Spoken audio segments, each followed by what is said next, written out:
donner la vie est le plus beau cadeau qui soit. Voir grandir son enfant, le voir s'épanouir est pour les parents une source de grande satisfaction.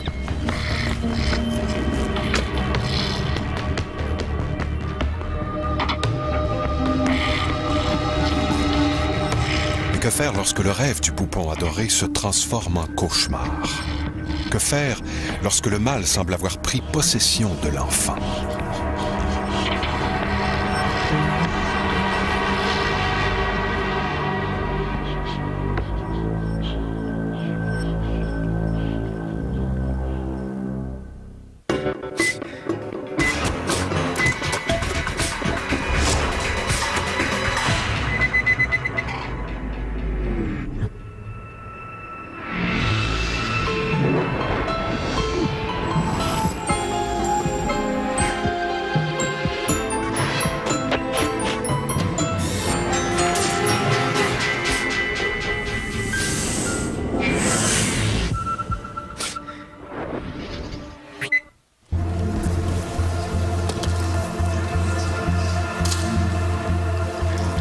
Dans le rituel du baptême, on dit que la personne renonce en quelque sorte au péché et au mal, et donc ainsi étant comme plongée dans le Christ, revêtant le Christ, elle est en quelque sorte assurée de la victoire sur tous les esprits mauvais. Quand je discerne, par exemple, que ce qui les tourmente, c'est une maladie mentale, moi, je vais leur apporter un secours spirituel, mais j'ai la conviction que le démon ne rend jamais malade. C'est une personne malade qui va relier sa maladie au démon. Les manifestations des gens qui sont possédés, c'est souvent une forme de violence verbale qu'on détecte en premier lieu. Les yeux, souvent, c'est dans les yeux que ça se sent. Les yeux ne sont plus les mêmes. Et les gens qui sont autour de ces personnes-là, tout d'un coup, ont l'impression qu'ils sont plus en présence de la même personne.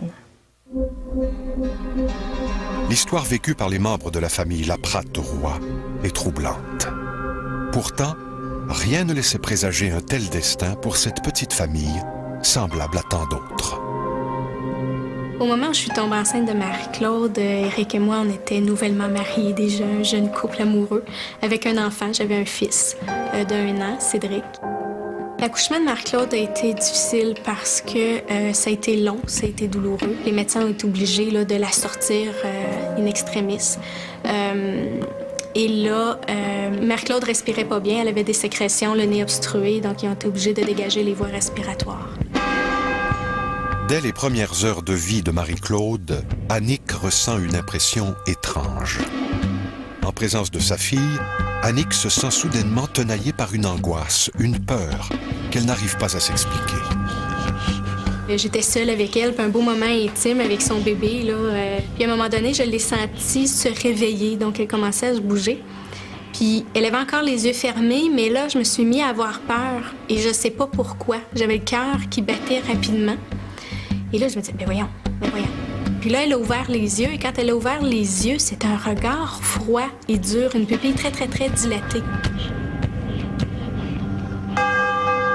Et ça m'a fait peur, ça m'a saisi. C'est vraiment pas le regard d'un bébé naissant qu'on s'attend de voir. Puis dans la nuit, elle m'a appelé.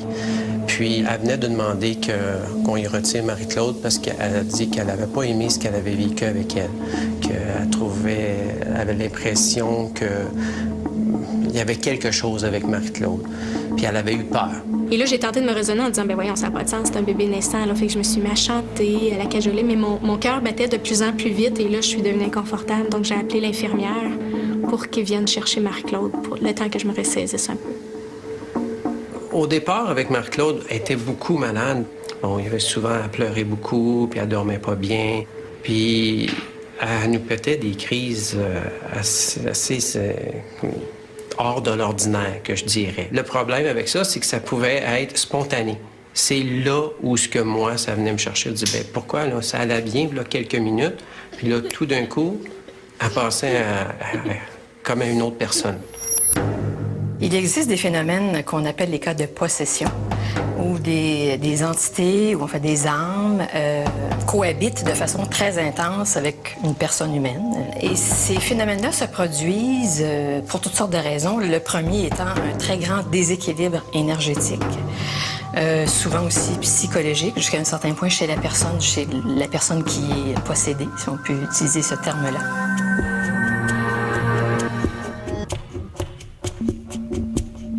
La première crise de Marie-Claude qui m'a vraiment interpellée, qui m'a mis la puce à l'oreille, que ça allait vraiment pas, c'est que j'étais au salon avec Cédric et j'ai entendu du bruit en haut. Je croyais qu'elle s'était levée de sa sieste. Donc, en arrivant en haut, je l'ai trouvée dans la salle de bain. Et là, elle m'a regardée. Et là, c'était les yeux, une grande pupille dilatée, un regard noir, un regard très froid, très dur, très livide. Je me suis approchée d'elle, puis je lui ai demandé de mettre le rouge à lèvres dans le tiroir. Et là, elle m'a regardée toujours, elle soutenait tout le temps mon regard. Elle a pris le rouge à lèvres, puis elle l'a tout écrasé au complet. Ses gestes étaient très lents, très lents, c'était pas un comportement habituel chez un enfant de 2 ans. Et là, je soutenais son regard, puis j'essayais de comprendre. Parce que c'était la première fois que ma fille m'échappait comme ça. J'avais l'impression que c'était pas elle qui était en avant de moi.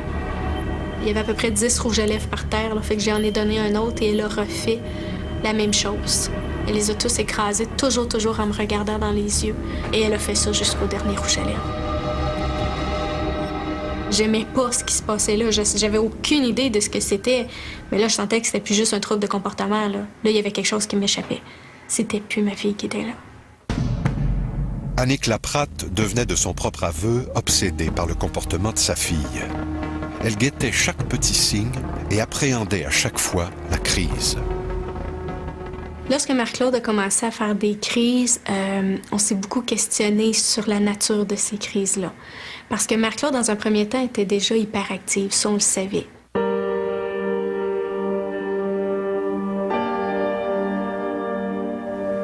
Ce qui arrivait à un moment donné, sans qu'on s'en attende, subitement comme ça, elle changeait de comportement, radicalement. Donc, ce qui se passait, c'est que Marie-Claude devenait de plus en plus hyperactive, sa voix devenait de plus en plus aiguë. Et là, elle pouvait commencer à être dans une colère là, vraiment incroyable. Je pense que je m'en ai pas vraiment rendu compte moi-même. Ça n'est pas venu de moi.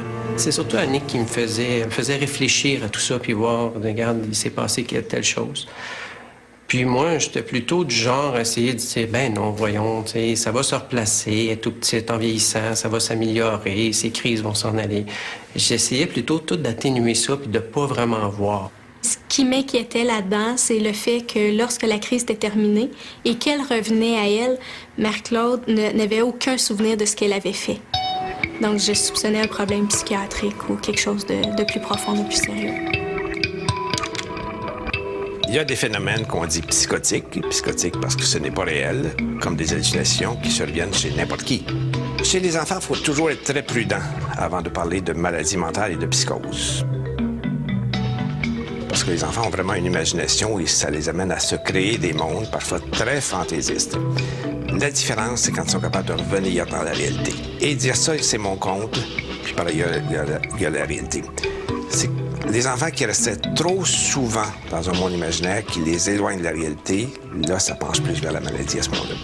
Chaque expérience, qu'elle soit visible ou invisible, peu importe, elle devient une représentation pour la personne qui la vit. Alors, chaque expérience est reçue selon son vécu, est reçue selon son expérience, selon sa mentalité, son éducation, sa culture. Il y en a bien des choses là-dedans.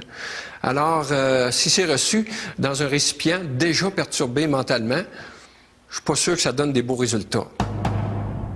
Dès son plus jeune âge, Marie-Claude adopte un comportement étrange.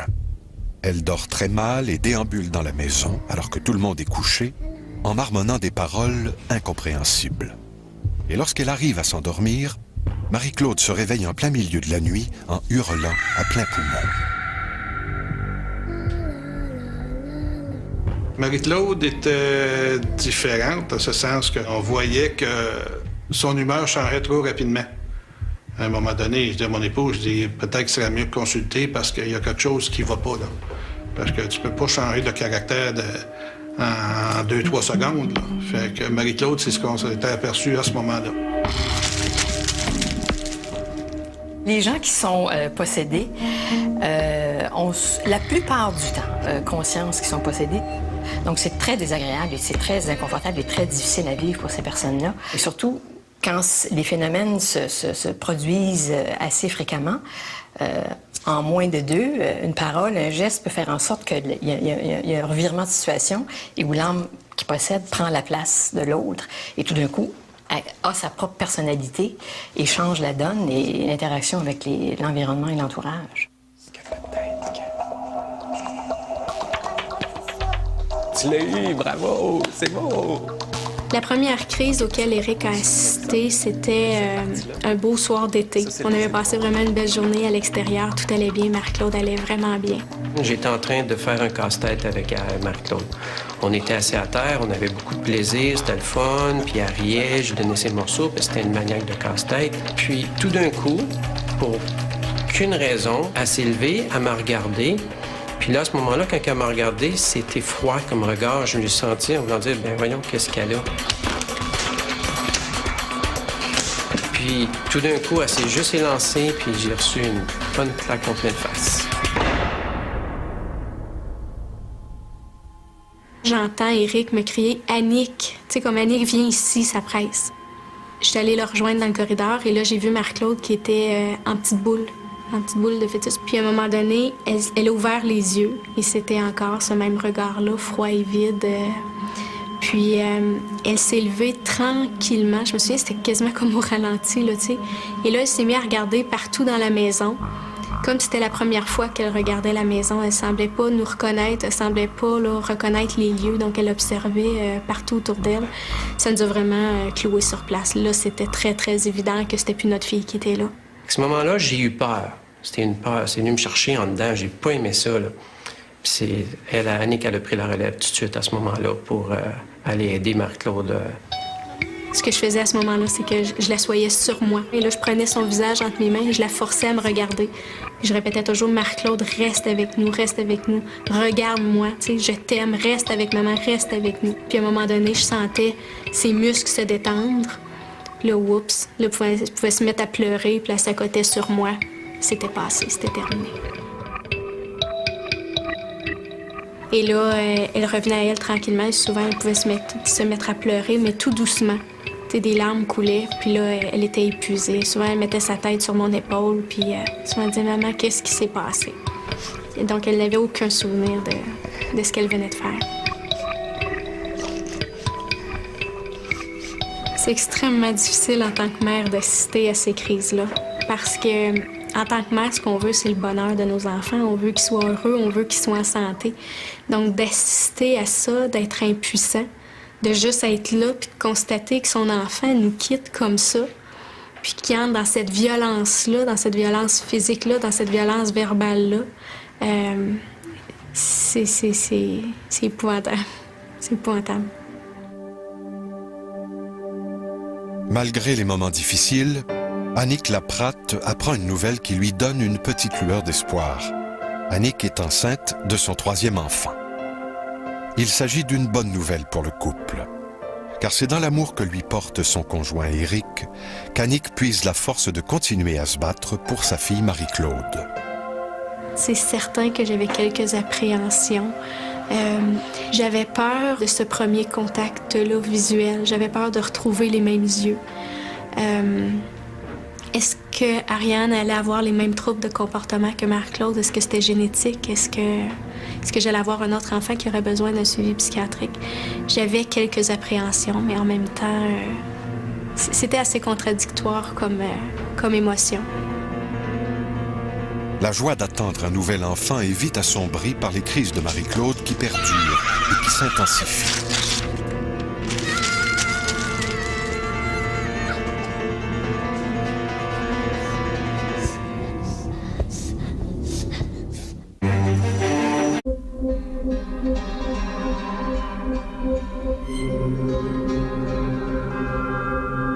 Le comportement inhabituel de Marie-Claude suscite des commentaires blessants de la part de certaines personnes.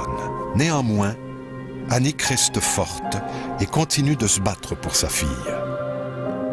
Plus ça avançait, plus je me rendais compte que Marie-Claude aurait probablement besoin d'aide psychologique et même psychiatrique. J'avais peur du jugement aussi, d'avoir un enfant avec des problèmes psychiatriques. J'étais inquiète pour elle, donc c'est certain qu'en quelque part, il y a une partie de moi qui voulait nier ça et qui espérait que la situation allait se résorber d'elle-même. Est-ce que quand on croit en quelque chose, on est porté à remettre nos croyances en question? Je crois que fondamentalement, non. Pourquoi? D'abord parce que nos croyances, il y a un côté un peu propriétaire à la croyance. À force d'être répétée, une croyance s'intègre à l'ensemble de ce qu'on connaît sur le monde et, évidemment, s'intègre aussi à ce que nous sommes. Parce que nos croyances déterminent en partie aussi ce que nous sommes, la manière dont on s'identifie nous-mêmes. Et parce que l'être humain se concentre fondamentalement à valider ses croyances plutôt qu'à les infirmer, c'est difficile la plupart du temps de se remettre en question.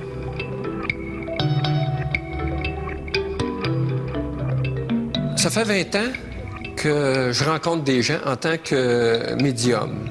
Et il y a beaucoup de gens qui vivent des phénomènes qu'ils ne peuvent pas s'expliquer. Donc, ce qui fait qu'ils n'osent pas en parler. C'est de l'invisible qui t'arrive à un niveau perceptible. Qu'est-ce que je fais avec ça? Alors, on se garoche vers les médiums. Et puis ça, il faut les choisir des fois. Si on regarde la question de la possession, souvent les gens vont se poser la question, est-ce que c'est possible que les enfants vivent des phénomènes de possession? Moi, mon réflexe, c'est plutôt de voir le contexte qui pourrait mener un enfant à se penser possédé. C'est-à-dire que la possession n'arrive pas dans un milieu où on n'est pas préparé à être possédé. C'est-à-dire qu'il y a souvent une croyance derrière. Souvent, on va voir peut-être même les parents qui vont participer. Donc, lorsqu'on parle de la possession des enfants, pour moi, il y a une dynamique derrière, qui va être une dynamique familiale, une dynamique sociale, qui va créer cette certitude qu'on est en face d'une possession. Suite aux terribles crises de Marie-Claude, Annick découvre par hasard un article de magazine où il est question de troubles de comportement qui pourraient être liés à l'âme. La dame en question expliquait dans cet article-là qu'elle pouvait entrer en contact avec les âmes pour aider les personnes qui éprouvaient des problèmes de comportement ou des situations difficiles dans leur vie. Donc, avec ce qu'on venait de vivre, tout de suite, cet article-là m'a interpellée parce que moi, tout ce que je voyais, c'était difficultés, problèmes de comportement, tout ça. Et je me suis dit, on a peut-être une piste. C'est autour de ce temps-là qu'elle commençait à me dire, peux-tu croire qu'il y aurait des entités qui prennent Marie-Claude? Qu'une entité prend le corps de ton enfant, ça, tu veux même pas y penser. Là. Tu dis, voyons donc, là, ça se peut pas.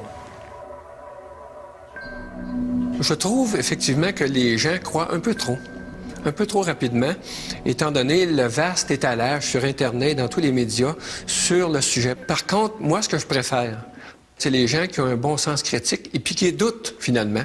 C'est ma clientèle préférée. J'adore ça parce qu'on peut aller plus loin, on peut sentir les choses, on peut approfondir, se questionner, faire des fouilles, j'aime ça. Ça, c'est important, selon moi, d'avoir un sens critique dans ce domaine-là, parce qu'il y a des charlatans.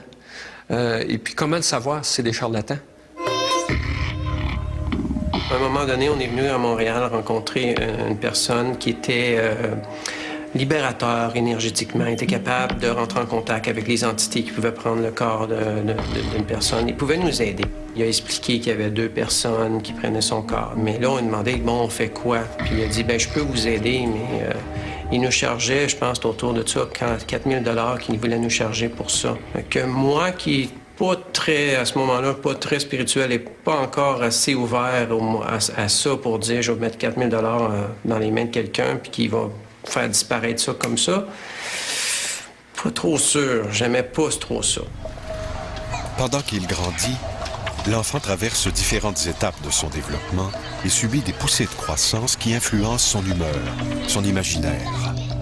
Et ceci n'en fait pas un enfant possédé pour autant.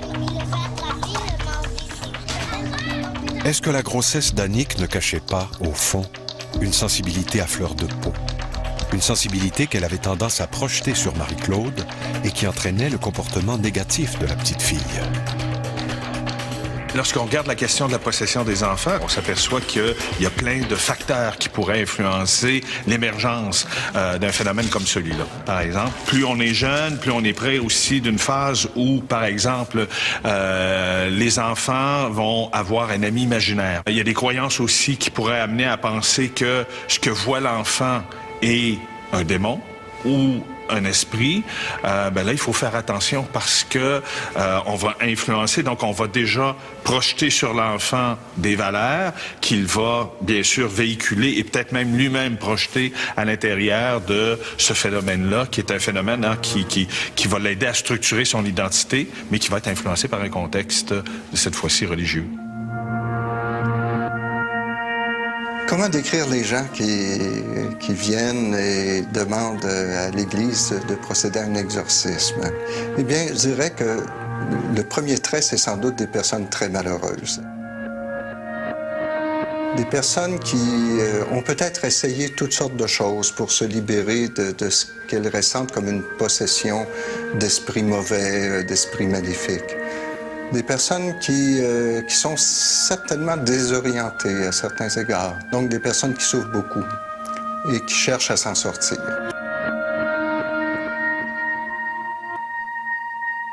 On ne donne jamais un exorcisme à un malade psychologique. Mais s'il se présentait une situation où tous les éléments m'amènent à discerner qu'il y a une véritable possession, c'est sûr que je demanderais à l'évêque une permission de l'exorciser ou de trouver quelqu'un qui pourrait pratiquer l'exorcisme. Les autorités ecclésiastiques reconnaissent l'existence de cas de possession. Elles dispensent même une formation qui permet à certains membres de l'Église d'offrir soutien et réconfort à ceux qui en ont besoin. Moi, ici à Québec, depuis 7-8 ans, je reçois à peu près toutes les personnes qui ont fait des demandes et ça va à peu près une 40aine par année.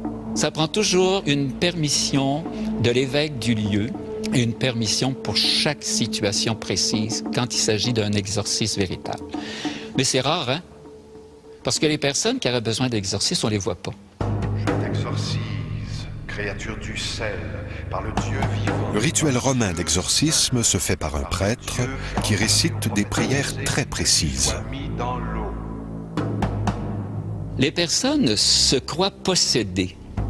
Et c'est pour ça qu'ils demandent l'exorcisme.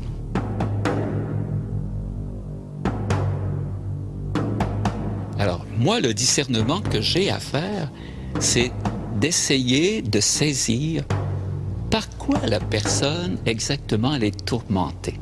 Et là, il y a toute une série de réalités qui peuvent arriver. Soit du démon, soit des démons, soit des esprits méchants, soit des entités méchantes.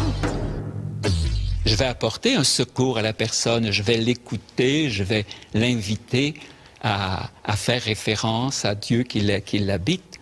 Mais quand la personne elle est tourmentée par une obsession mineure, par une fausse interprétation, moi je crois que c'est ma responsabilité de défaire une interprétation fausse.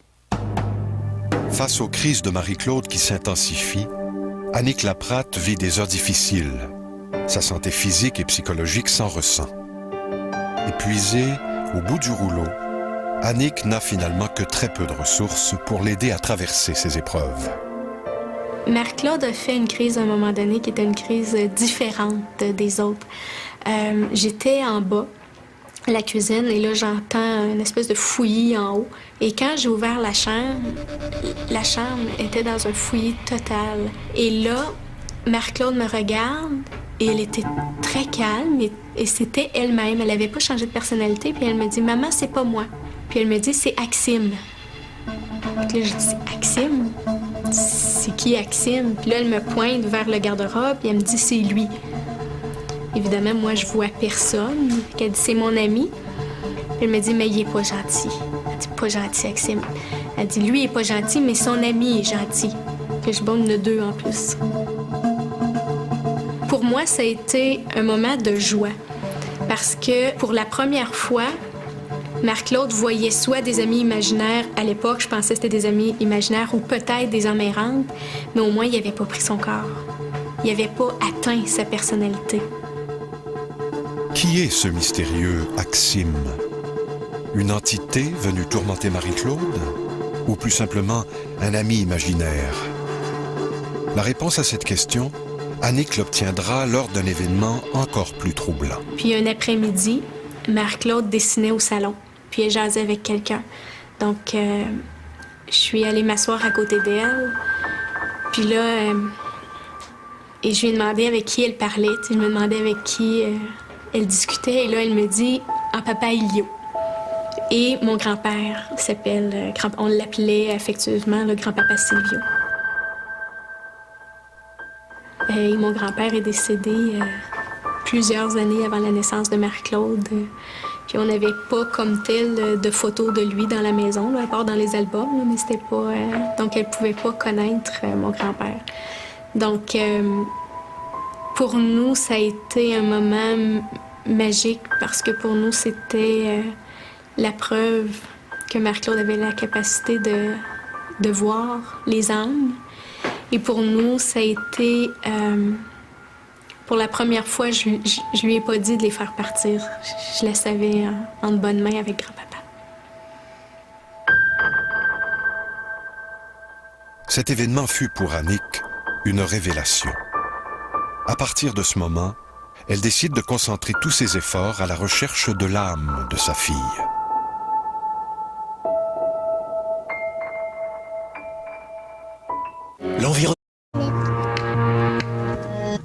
Annick est persuadée que sa fille a le pouvoir d'entrer en communication avec des âmes errantes. Cette certitude la bouleverse. Mais la vie continue, et le 16 novembre 1998, Annick Laprate donne naissance à une jolie petite fille qu'elle prénomme Ariane. J'appréhendais un peu le retour à la maison suite à l'accouchement d'Ariane parce que les 3 jours passés à l'hôpital avec Ariane m'ont permis de prendre conscience à quel point Ariane est un bébé calme et paisible. Donc, je suis retournée à la maison avec quelques appréhensions parce que je savais que j'avais des choses à régler avec Marie-Claude. Le retour à la maison ne se passe pas comme l'avait espéré Annick. Bien au contraire. Annick doit affronter une nouvelle crise de Marie-Claude. Cédric et Marie-Claude jouaient ensemble à la balle. J'avais Ariane qui était bébé naissant dans mes bras. Et à un moment donné, Marie-Claude s'est mis à rouler la balle de plus en plus vite et de plus en plus fort.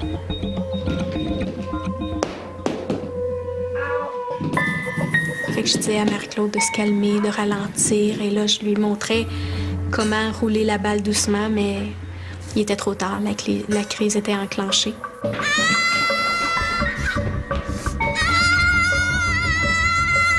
Cédric pleurait.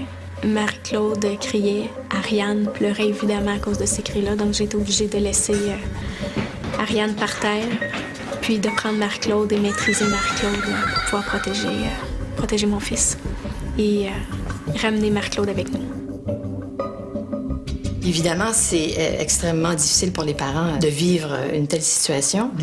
Ce qu'on observe, c'est que les parents, à ce moment-là, ont l'impression, face à leur enfant, d'un très grand malaise, comme si leur enfant n'était à la fois plus leur enfant. Et c'est souvent une des premières références, c'est que le parent ne sent plus cet échange amoureux entre lui et son enfant. Au lendemain de cette nouvelle crise, Annick se tourne vers la médecine traditionnelle. Elle emmène donc Marie-Claude chez son pédiatre. Nous étions dans la salle d'attente. Ça faisait déjà un bon 2 heures qu'on attendait, donc Marie-Claude était hyperactive, passait en dessous des chaises, déchirait les revues. Donc, elle était très difficile à contenir et j'osais pas la contenir non plus parce que je voulais pas déclencher de crise là dans la salle d'attente.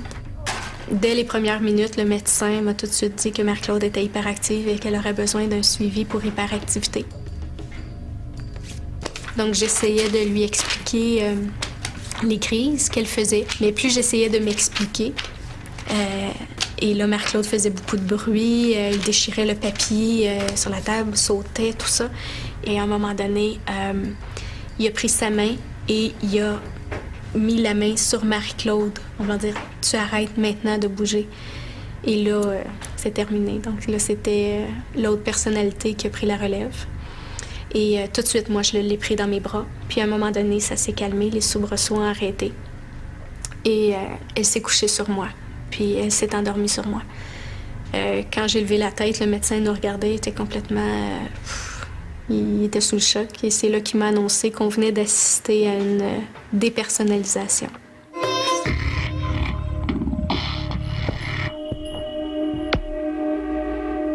La dépersonnalisation, la dissociation, c'est un phénomène très rare. Ce en quoi ça consiste, c'est habituellement quelqu'un qui vit une circonstance très pénible et qui, trouvant ça tellement pénible, décide de se mettre ailleurs. La possession, il faut bien distinguer. La possession, ça fait appel à une conception mythologique que des gens qui peuvent être possédés par le diable, disons. Le type de personne qui va vivre un phénomène de possession ou d'expérience du paranormal, c'est un type qui va être particulièrement ouvert par une prédisposition peut-être d'intérêt ou d'éducation. Donc, il serait tout à fait plausible de voir qu'un esprit désincarné aille vers un enfant puisque celui-ci a déjà une réceptivité qui n'est pas biaisée par un conditionnement de non-acceptation. Et à partir de là, comme l'enfant a cette espèce d'émerveillement tout candide face à ce qu'il perçoit, il serait donc encore là dans la normalité la plus élémentaire que l'enfant et l'esprit désincarné puissent établir un lien. Dans le cas de possession, c'est vraiment comme une double présence à l'intérieur du corps physique. Il y a la personnalité de la personne qui habite le corps, l'âme. Alors, j'ai une âme, et si j'acceptais d'être possédée, il y aurait une autre âme qui viendrait comme s'installer dans mon corps. Et évidemment, l'âme habite aussi au-delà du corps, mais nous serions deux, comme des jumeaux, mais d'un point de vue énergétique. Chez les Laprate-Roy, la situation est loin de s'améliorer. Marie-Claude continue de faire des crises de plus en plus difficiles à vivre. Voyant sa santé se détériorer, Annick décide de consulter Marielle, son ostéopathe. C'est lors d'un traitement que Marielle confie à Annick que l'ostéopathie pourrait peut-être s'avérer bénéfique pour calmer les humeurs de Marie-Claude. Comme j'étais en attente pour l'hôpital psychiatrique, j'avais pas à choisir entre deux alternatives. Donc, plutôt que de ne rien faire, en attendant, je me suis dit, je ne perds rien d'essayer l'ostéopathie pour Marie-Claude, ce sera un plus. Lors de l'examen, Marielle, l'ostéopathe d'Annick, décèle chez Marie-Claude une torsion intra-osseuse au niveau de l'occiput. Marielle croit que cette anomalie peut être la cause des problèmes de comportement de Marie-Claude. Pour Annick, ce nouveau traitement constitue un nouvel espoir. L'ostéopathie est une pratique thérapeutique qui fait appel à la manipulation des os. Il s'agit également pour Annick Laprate d'un nouvel espoir pour guérir sa fille des crises incontrôlables qui l'affligent. Marie-Claude parlait mieux. Elle arrivait à se concentrer. Et les crises se sont espacées. Donc, on a réussi à avoir des beaux moments de qualité avec Marie-Claude. Tandis que Marie-Claude débute ses traitements d'ostéopathie, Annick et Éric reçoivent un coup de téléphone qu'ils n'attendaient plus. Un an plus tard, on a reçu l'appel de l'hôpital psychiatrique qui demandait à nous rencontrer. Ils nous ont donc dit que notre cas n'était pas urgent. Ils nous ont donné des numéros de téléphone en cas d'urgence au cas où une crise survenait. Et là, on était placé sur une autre liste d'attente pour approfondir la problématique de Marie-Claude. Donc, quand on est sorti de là, on n'avait pas d'outils. On était laissés à nous-mêmes, puis on était sur une liste d'attente. Maladie mentale, possession. Difficile de déterminer la validité de tous les diagnostics qui ont été posés pour expliquer le comportement de la petite Marie-Claude. C'est à force de comportements agressifs que les parents en viennent soit à se tourner vers d'autres médecines, d'autres types de médecines, ostéopathie, naturopathie, homéopathie, enfin, pour tenter de trouver une solution à leurs problèmes. Toutes les tentatives d'Annick pour faire cesser les crises de sa fille ont échoué. Bien que les traitements d'ostéopathie aient permis une amélioration dans le comportement général de Marie-Claude, les crises persistent Et bien qu'elles soient moins fréquentes, elles sont toujours plus intenses. La dernière crise de Marie-Claude a été la pire crise que j'ai pu voir. Je sors de la salle de bain et là, je vois Cédric qui court et vraiment apeuré. Et je vois Marie-Claude le poursuivre en arrière. Et quand je la vois monter les marches, il est déjà trop tard. Marie-Claude, c'est plus elle-même. Là. C'est les yeux froids, pleins de haine. Vraiment, c'est le regard le plus froid que j'ai pu voir de toute ma vie et de toutes les crises que j'avais vues chez Marie-Claude. Je me suis dit, là, j'avais pas le choix pour une question de sécurité pour tout le monde. J'ai dit à Cédric, prépare-toi, j'ouvre la porte, tu sors rapidement. Donc, je place ta sœur dans la chambre et toi, tu sors parce qu'ils partageaient la même chambre.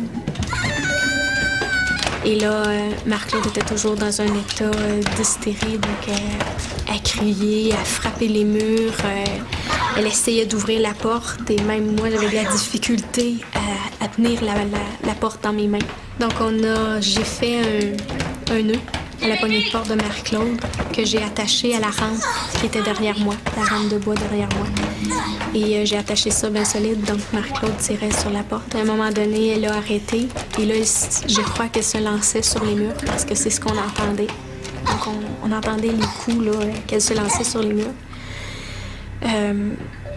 J'étais complètement dépassée. Je me suis assise dans le corridor avec mon fils à côté et on s'est mis à prier tous les deux. Cédric pleurait, il se demandait comment tout à coup, maman pouvait faire ça. C'était... Et à un moment donné, on a senti que le calme était revenu dans la chambre.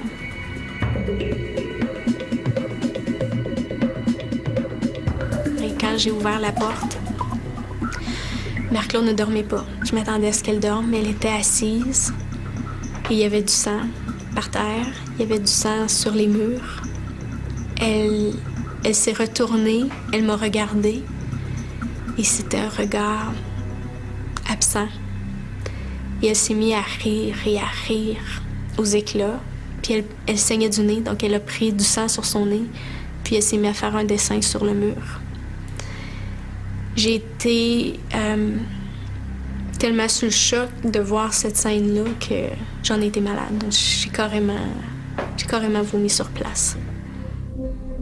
L'intensité et la violence de cette nouvelle crise de Marie-Claude atteignent des sommets. Annick et Éric se sentent complètement démunis et demandent de l'aide. Il est tout à fait possible de libérer une âme qui est possédée, une personne qui est possédée à l'aide d'harmonisation énergétique. Par contre, il faut tenir compte de deux choses très importantes. Et la personne qui est possédée et l'âme qu'on cherche à évacuer de la personne qui est possédée. Mais la chose la plus importante là-dedans, c'est qu'il faut utiliser une stratégie d'amour. Parce que finalement, il n'y a que l'amour qui peut réussir à libérer la personne qui est possédée. Suite à la dernière crise de Marie-Claude, j'ai tout de suite pris rendez-vous avec Marielle pour que Marie-Claude soit vue pour m'assurer que physiquement, elle était bien. Et c'est là qu'elle m'a demandé si j'étais ouverte d'esprit, parce qu'elle connaissait quelqu'un qui avait une expérience avec le paranormal et qui était excellent avec les enfants, qui pourrait sûrement aider Marie-Claude. C'est sans aucune hésitation qu'Annick manifeste son désir de rencontrer cette personne.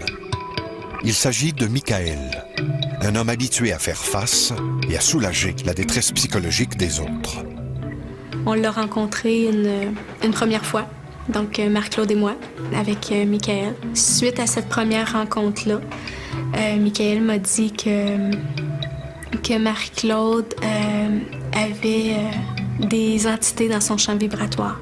Et ce qu'il m'a dit, c'est que l'âme de Marie-Claude n'était pas complètement enracinée dans son corps.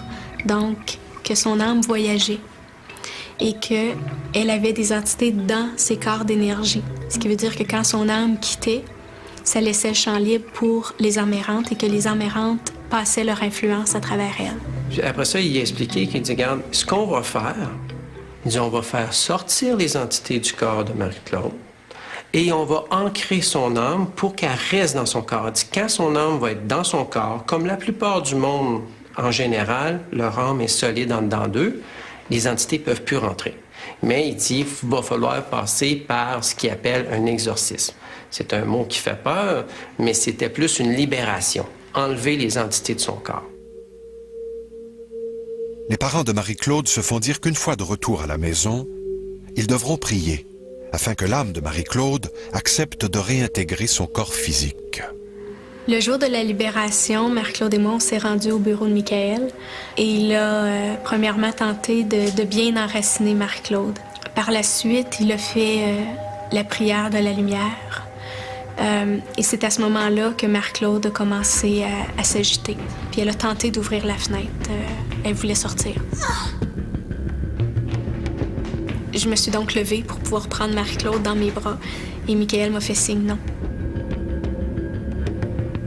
Et là, je regardais la scène, puis je voyais Marc-Claude dans un état de crise. Michael qui parlait de plus en plus fort. Que tu sois pris dans le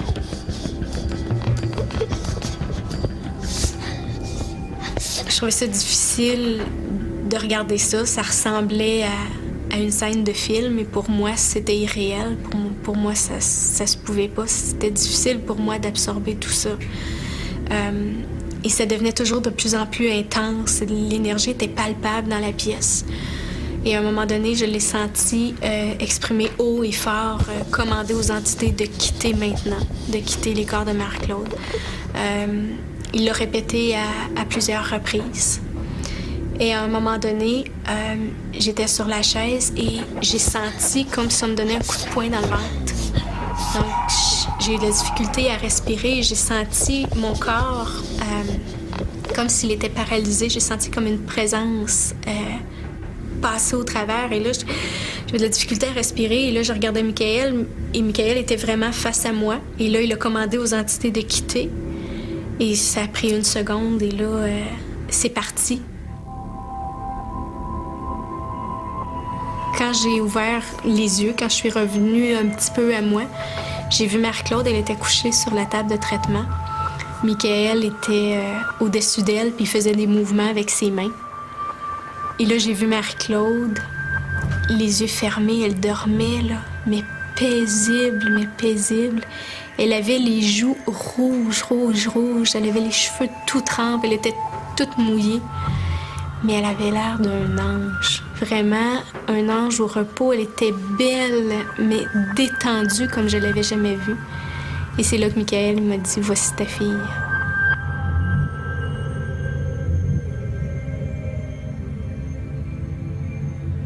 Et j'ai ramené Marc-Claude à la maison et puis elle a dormi 48 heures.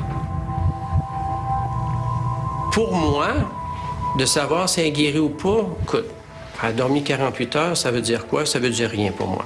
Bon, elle était fatiguée, virus, quoi, je sais pas. Okay? Je n'analysais pas, j'étais OK, on va la laisser. Mais j'étais en attente de la prochaine crise. Et elle n'est jamais venue. Puis je pense que c'était fini, là. On n'a jamais eu de crise, jamais eu d'autres problèmes. C'était fini à partir de ce moment-là. Mais moi, ça m'a pris beaucoup de temps. Parce que t'attends. OK, ça fait une semaine, 2, 1 mois. C'est pas grave, ça va arriver, là.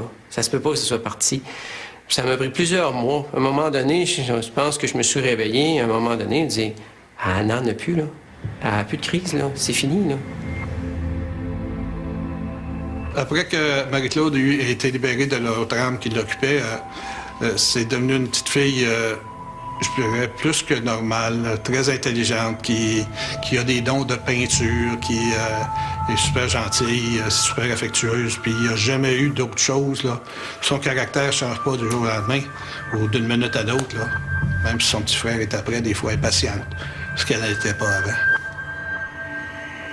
Après un tel cheminement, on ne peut plus vivre comme on vivait avant. Donc, toutes nos croyances sont transformées. On ne voit plus la vie de la même façon. Moi, je dis toujours que ma vie est restée telle qu'elle. C'est ma façon de voir la vie qui a changé. Donc, ça a développé un intérêt chez moi pour le monde des âmes. Donc, j'ai continué à lire sur le sujet. J'ai eu envie d'écrire l'histoire de Marc-Claude, premièrement, pour qu'elle sache d'où elle vient, pour qu'elle prenne conscience de toute la force qui l'habite, de la grandeur d'âme qui l'habite, mais aussi pour pouvoir aider les gens qui peuvent vivre une situation semblable sans savoir qu'ils sont peut-être affectés par des âmes errantes.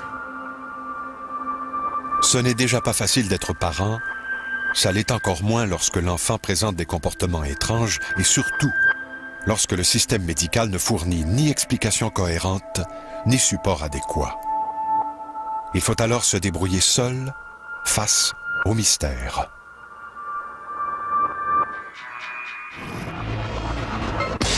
Un crime, un coupable. Ils font parler les indices pour le retrouver. Découvrez les toutes dernières technologies utilisées par les agents d'investigation pour retracer les criminels. Voyez les nouveaux épisodes d'Experts en crime dans un instant à Canal D.